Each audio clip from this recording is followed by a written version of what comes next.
IPOB's resistance, a key element in the present disruption of Fulani Caliphate supremacy in Nigeria. You have seen how your resistance is affecting a very, very heavy agenda that have set the Biafra land on fire.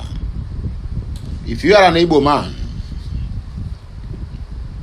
if you are an Igbo woman who believes in what we are doing, I'm not talking about those ones who say there's no Biafra, those ones who keep on saying that Biafra died 56 years ago.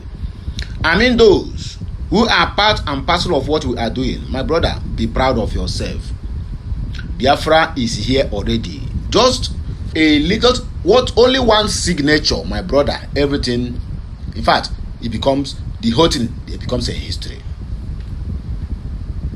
So keep on doing what you are doing, whether you are doing your own evangelism by online or offline, my brother, your resistance, you are my sister, your resistance is really yielding fruits. So let us read this article in clear mind. Please follow me. I will carry you go where you know, not where you don't know. So please follow me. Let us go. Share this message. As you don't hear the good news finish, please pass it on to others. It is called a word of encouragement. It is called what? A word of encouragement, not a word of discouragement. So as it is a word of encouragement, please pass this encouragement to others who are contemplating whether to continue or to back out. Please let them know that we have gotten to the point of no going back. Forward ever, backward never. It is Biafra or Biafra. That is it. It is Biafra or Biafra. So please encourage others as I'm encouraging you. There is hope. A very big hope, not small one. A very big hope awaits us at the end of the day. Alright, let's go there. Please like, share, comment, and subscribe. Follow us on all our social media handles. Before the advent of this Mazi Nnamdi Kanu-led indigenous people of Biafra, IPOB, the Fulani often bragged about its control over almost every aspect of Nigeria. For very far decades, it repressed other regions of the country, especially the east, which is Biafra land. With no individual, group, or even political counterpart openly challenging this hegemony. This unchecked dominance bred arrogance, manifested in deep-seated vitriol and persistent Igbophobic rhetoric directed at the people of the Southeast. We all recall when the late President Muhammadu Buhari referred to the Southeast as a dot in a circle, a statement widely interpreted as a threat meant to illustrate how the region could be crushed should it insist on leaving Nigeria. His rhetoric was anchored on the pervasive notion that the Biafra quest for self-determination was geographically confined to the Southeast, deliberately excluding the so-called people of the South-South or Niger Delta.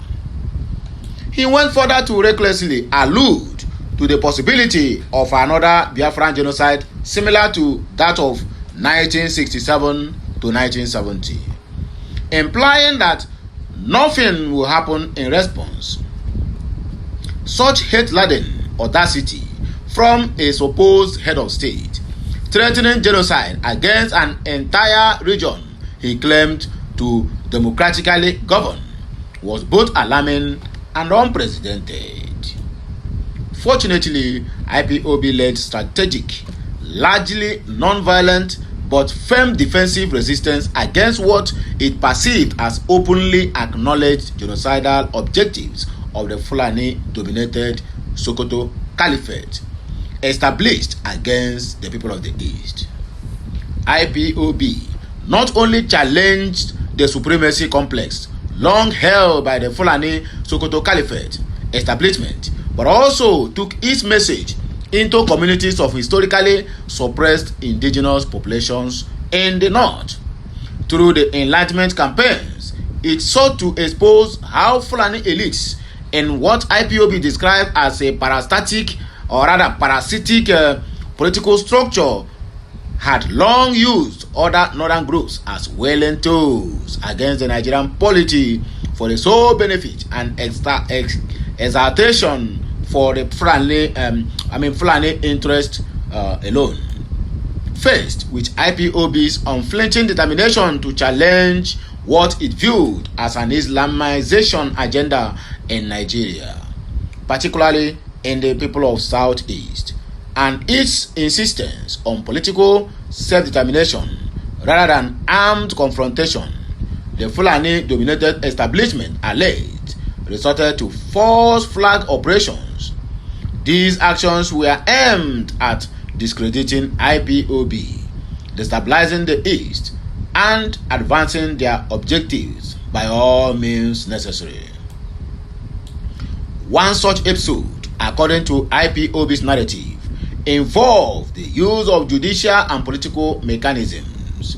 The Supreme Court ruling in Imo State, which resulted in the installation of a governor perceived as compliant with the caliphate interest, which is Hope Uzodinjo, was widely criticized by IPOB supporters as a confiscation of the people's mandate. This was followed by proposals for grazing reserve, grazing roads, and rural settlement scheme in the East. IPOB fiercely opposed these initiatives and by extension mobilized resistance across the Southeast. As a result, the rural narrative and related waterways access proposals were significantly weakened and rendered largely ineffective. Another strategy involved violent incursions attributed to armed Fulani herdsmen who attacked villages, towns, and farming communities, creating fear, displacement, and internally displaced persons, which is IDPs, camps in parts of Enugu, Imo, and Ebonyi State. In response, IPOB organized community-based defensive structures, initially through volunteer units and later through the more organized Eastern Security Network. According to IPOB's accounts, ESN successfully warded off these attacks, neutralizing attempts to establish logistical footholds intended to disrupt agriculture, induce food shortages, and gradually overrun indigenous communities. While resisting what it perceives as an Islamization agenda in the East and pursuing its self-determination objectives, IPOB has consistently drawn global attention to what it describes as systematic corruption, state failure, and structural injustice within Nigeria, which it attributes to the dominance of the Sokoto Caliphate power bloc. Over the years, sustained petitions, protests, and advocacy campaigns by IPOB have gained international tractions. Today, the Fulani-dominated establishment and allegations of veiled terrorism against indigenous populations through state mechanisms are increasingly subjected to global scrutiny. A notable example is the growing international discourse surrounding the alleged genocidal violence against Christian populations in Nigeria. A move that was for years suppressed or denied despite widespread massacres in parts of the north and some parts of Middle Belt. The once projected image of unassailable political dominance by the Fulani elite and the Sokoto Caliphate has, in this narrative, been exposed as fragile. Calls for unity and restraint now emerge from quarters previously confident in perpetual control.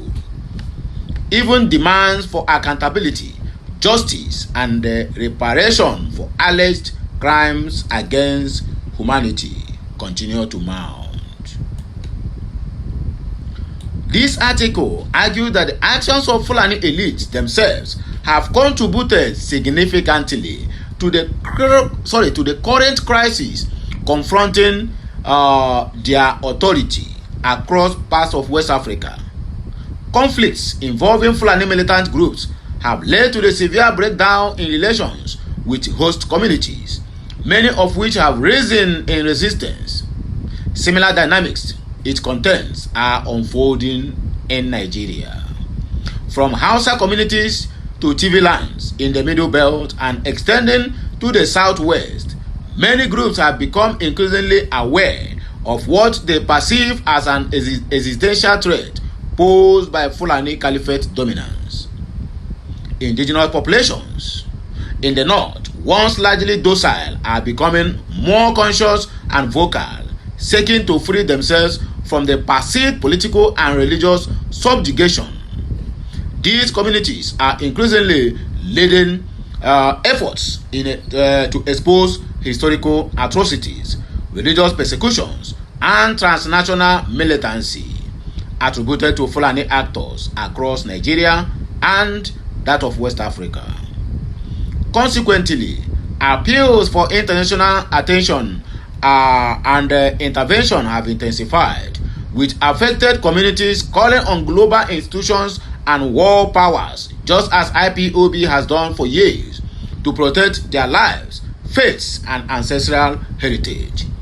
Proponents argue that the international community must not turn a blind eye to these pleas, as many of these communities continue to face immediate and existential threats.